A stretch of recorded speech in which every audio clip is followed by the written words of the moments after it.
Welcome to my ULDUAR raid guide. My name is Antifragile, and in this video I'll show you Ignis the Furnace Master 25-man strategy. There's no hard mode for Ignis and considered bonus boss since the difficulty is very low.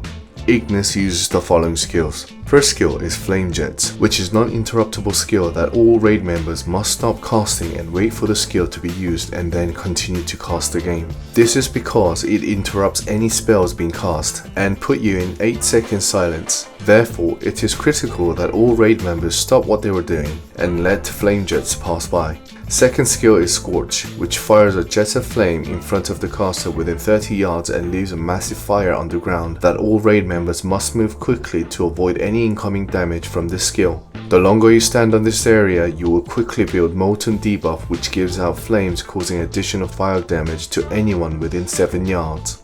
Third skill is Slag Pot, where Ignis grabs a random raid member and tossing them into the slag pot. The victim will take 4,500 fire damage every second for 10 seconds, so it is crucial that healers take extra attention to slag potted raid member. By the way, mages can ice block and paladins can bubble it out, and I'm afraid that rogues cannot cloak of shadows and hunters cannot feign death. Once the victim survives, they will get 100% haste buff, which will deal so much damage.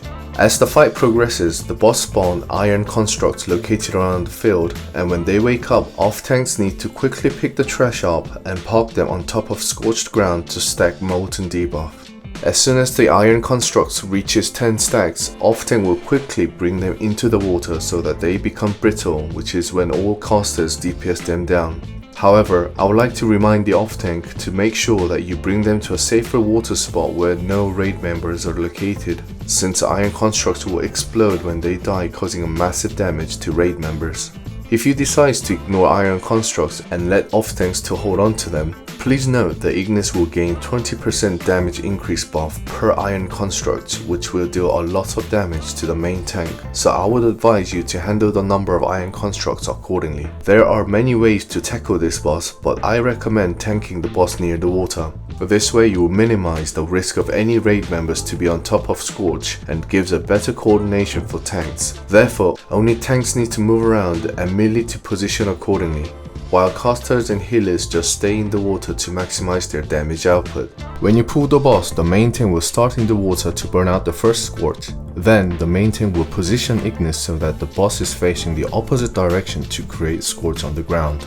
Once the ground is flaming hot, the main tank will reposition in the water, rinse and repeat. When iron constructs spawn, the off-tank will park them on top of scorched ground, and when they get 10 stacks, the off-tank will deliver them into the water so that the casters can finish it off. Two things to take note here. Firstly, I would like to remind you that off-tanks should not go on top of scorched ground, since you get the same debuff causing fire damage to anyone nearby. Secondly, the iron constructs will explode when they die, so it is imperative that off-tanks should never bring them near the raid members, which can easily cause a wipe.